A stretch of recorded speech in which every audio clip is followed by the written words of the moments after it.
آپ کو خلیات کو بھی درست کرنا پڑے، یعنی اس چاروں کے سوئے مزاج معدہ، سوئے مزاج کبد، سوئے مزاج عروق اور سوئے مزاج خلیات کی بنیاد پر ہمارا ہاضمہ کمزور ہوتا ہے۔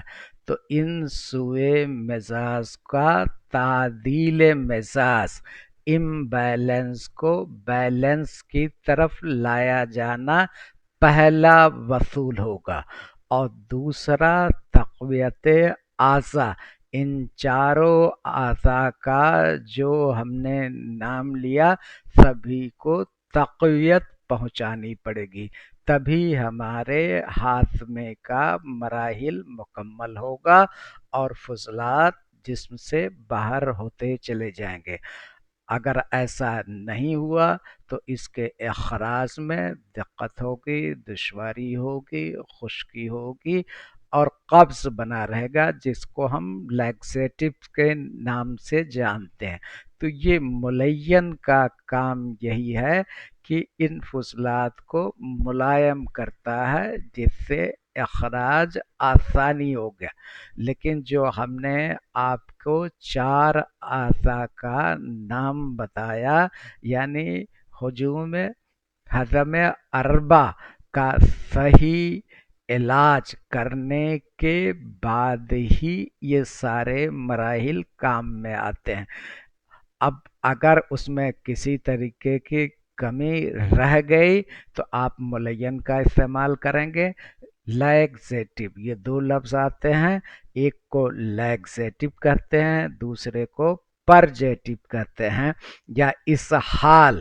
اس میں سخت اخراج ہوتا ہے، لیکن بغیر منزز کے مسحل کا استعمال طب یونانی میں ممنوع ہے، نشید ہے، پریونٹیو ہے۔ سب سے پہلے منزز ان کو پکائیے، جیسے کچا گیہوں، کچا کھانا، چاول، کچی دال کا استعمال نہیں کر سکتے ہیں، ان کو پکانے کے بعد ہی قابل غذا بنتی ہیں۔ اسی طرح سے اخلاط کو پکایا جاتا ہے، جس کو ہم منصص کہتے ہیں، اور منصص کے بعد ہی مسحل کا استعمال کیا جاتا ہے، ورنہ کمزوری آ جائے گی۔ بہت تیز اسہال جسم سے رطوبات کا اخراج ہوتا ہے، اس بنا پر پہلے ان کو اخراج کے قابل بنایا جاتا ہے، اس مرحلے کو ہم منجز کہتے ہیں، اور اس کے بعد ان کا جسم سے اخراج کیا جاتا ہے، جسے ہم مسحل کہتے ہیں۔ اب اس چین میں پہلا ملین ہے، جو ملائم آتوں کو نرم کر کے پاخانہ آسانی سے خارج کرتے ہیں۔ مثالیں: اسبغول، قدرت میں کتنی جو ہے گیہوں آپ کو بارلی جو ملا ہوا ہے، اور اسی سے اسبغول کا بنتا ہے۔ اسبغول بہت سستی چیزیں ہیں، 1 چمچ 2 چمچ حسب ضرورت رات کو پانی میں بھگو دیجئے اور صبح اس کو استعمال کر لیجئے، انشاءاللہ آپ کو بہت اچھے ملین کا کام کرے گا۔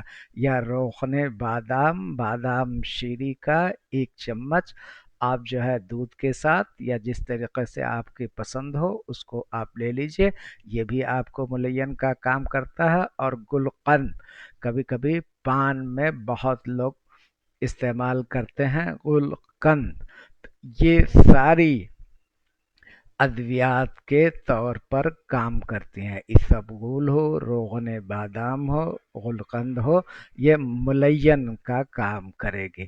اس کے بعد مسحل یا پرجیٹو شدید طور پر مواد فاسد کو خارج کرتے ہیں، لیکن ہم نے کہا کہ پہلے منصص مواد فاسد کو پکائیں، قابل اخراج بنائیں اس کے بعد مسل کا استعمال کیا جاتا ہے۔ بغیر منجز کے مسہل کا استعمال ممنوع ہے طب یونانی کے رو سے۔ تو شدید طور پر مواد فاسدہ کو خارج کرتے ہیں۔ اب مثالیں: ثنا مکی، یہ ثنا پتی کے نام سے بہت زبردست مسہل ہے۔ اس پہ ایارج فیقرہ اور تربت، یہ جو ہے تین، اب یہ چھوٹے چھوٹے دواؤں کے نام آ رہے ہیں، لیکن ایک کے بعد دیگرے آپ کو ہاتھ جوڑ کر کے التماس ہے، آپ سے آزانہ درخواست ہے، اپیل ہے کہ آپ کاغذ لے کر کے بیٹھیں اور پوری تعریف لکھنے کی ضرورت نہیں ہے، لیکن ہر کیٹیگری کے دواؤں کے نام پیپر پر لکھتے چلے جائیں گے۔ ہم نے کہا قطرہ بقطرہ سمندر بن جاتا ہے، احساس بھی نہیں ہوتا، بہت بڑا ذخیرہ محفوظ ہو جاتا ہے ذہن میں۔ اگر میری چند باتوں کو آپ عملی طور پر اتار لیں گے تو انشاءاللہ آپ کا یہ علم نافع ہوگا اور بہت آسانی سے حاصل کر سکتے ہیں۔ تو ثنائے مکی، ایارج فیقرہ اور تربت، یہ تینوں مسہل کے طور پر استعمال ہوتے ہیں۔ آئیے قابض، جن کا کام کیا ہے کہ یہ بافتوں کو، ٹیشوز کو سکوڑتی ہیں اور سکوڑ کر کے اسہال اور خون بہنے کو روکتی ہے۔ کہیں بہت زیادہ رطوبات جسم سے خارج ہو رہا ہے یا خون بہہ رہا ہے تو قابض، قبض پیدا کرنے والی ہے۔ قبض یہ معدہ والا قبض نہیں ہے، بلکہ یہ ٹیشوز کو سکوڑتی ہیں۔ آپ جانتے ہیں کہ جسم کے ہر خلیات کے بافت یا ٹیشوز میں انقباض اور کانٹریکشن اور ریلیکسیشن دونوں کی خصوصیت ہوتی ہے، تو یہ سکوڑ کر کے انقباض اسی سے قابض بنا ہوا ہے، اسہال اور خون بہنے کو روکتی ہے۔ مثالیں: مازو، انار کا چھلکا اور سماق۔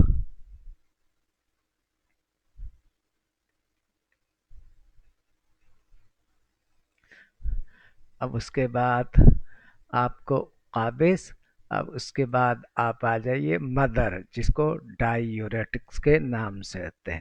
یہ پیشاب کے مقدار کو بڑھاتے ہیں، گردے سے غیر ضروری اور فاسد، جو صحت کو نقصان پہنچانے والے جز ہیں، پیشاب کے راستے جسم سے باہر کرنے کا نظم خدا نے بنا رکھا ہے اور یہ کام گردوں کے ذریعے کیا جاتا ہے۔ تو اس پیشاب کی مقدار کو بڑھائیں گے تو فاسد اجزاء جسم سے پیشاب کے ذریعے باہر ہو جائیں گے۔ مثال: کاسنی، بہت زبردست، ویسے کاسنی کو ابھی اور بھی ہم آگے بتائیں گے۔ ایک دوا کا ایک ہی کام نہیں ہوتا، بلکہ کئی طریقے کا کام ہوتا ہے۔ مثلاً کاسنی یہ مدر بھی بول بھی ہے، اور اس کے بعد تبرید، ٹھنڈا پہنچاتی ہے، اور یہ جگر کے لیے بہت ہی مفید ہے، خاص طور سے جب صفرا کا غلبہ ہو جاتا ہے، جیسے جانڈکس ہے، جسے آپ ابھی اس وقت ذہن میں لفظ نہیں آ رہا ہے، تو جانڈکس میں کام آتا ہے۔ تخم خیارین اور بادیان، بادیان سونف کو کہتے ہیں، یہ ٹھنڈی ہوتی ہے تو بہت ہی جو ہے یہ پیشاب آور چیزیں ہیں۔ اس کے بعد آپ کو مورق، پسینے کے ذریعے فضلات غیر ضروری اشیاء جسم سے اخراج ہوتا ہے، پسینہ لا کر فاسد مادوں کو خارج کرتے ہیں۔ مثال ادرک، دار چینی، مرچ، شاہ، یہ تمام جو ہے محرک یا ڈائفوریٹکس نام سے ہے۔ مقوی، ایک یہ دو لفظ ملتے جلتے آتے ہیں، ایک مقوی ہے اور ایک مقیی ہے۔ تو مقیی جہاں پر ہے قے سے مطلب ہے، اور مقوی طاقت سے ہے، قوت سے ہے۔ تو ان دونوں الفاظ میں برائے کرم فرق کو محسوس کیجیے گا، ذہن نشین کیجیے گا۔ مقوی اور مقیی، مقیی جو ہے قے کے ذریعے جسم سے اخراج ہوتا ہے، اور مقوی اعضاء کو طاقت دینے کے لیے، یا جدید اصطلاح میں اسے ہم ٹانکس کہتے ہیں۔ اب کسی بھی اعضاء کو قوت دینے کی ضرورت پڑتی ہے تو مقوی اعضاء، خاص طور سے اس اعضاء پر استعمال کرنے والی ادویات کو شامل کیا جاتا ہے۔ ابھی نیکسٹ آج جو ہے ہم افعال کی بنیاد پر، پہلے مزاج کی بنیاد پر کیا، اب افعال کی بنیاد پہ چل رہا۔ اگلے نشست میں انشاءاللہ اعضاء کی بنیاد پر ادویات کا کیا مخصوص رول ہے، کون کون سی ادویات کس اعضاء پر کارآمد ہوتی ہیں، طاقتور ہوتی ہیں، اس کا انشاءاللہ آپ کے سامنے ویڈیو پیش کریں گے۔ آپ سے گزارش ہے کہ لائک کیجئے، شیئر کیجئے، سبسکرائب کیجئے، تھوڑی سی مجھے جو ہے تقویت دیجئے، ذہنی اعتبار سے، جسمانی، جذباتی، روحانی اعتبار سے۔ آپ کا فیڈ بیک میرے لیے بہت ٹانک کا کام کرتا ہے، مقوی غذا ہوتی ہے۔ آپ کا ایک لفظ ہمارے لیے کافی طاقت بوسٹر دیتی ہے۔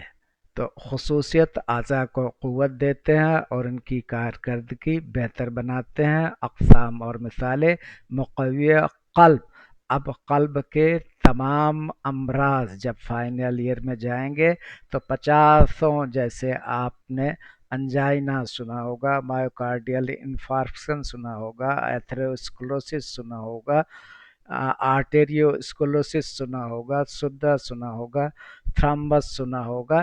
یہ سارے جو ہے فساد کی وجہ سے ہوتے ہیں، دمی فساد اور عروق کی وجہ سے۔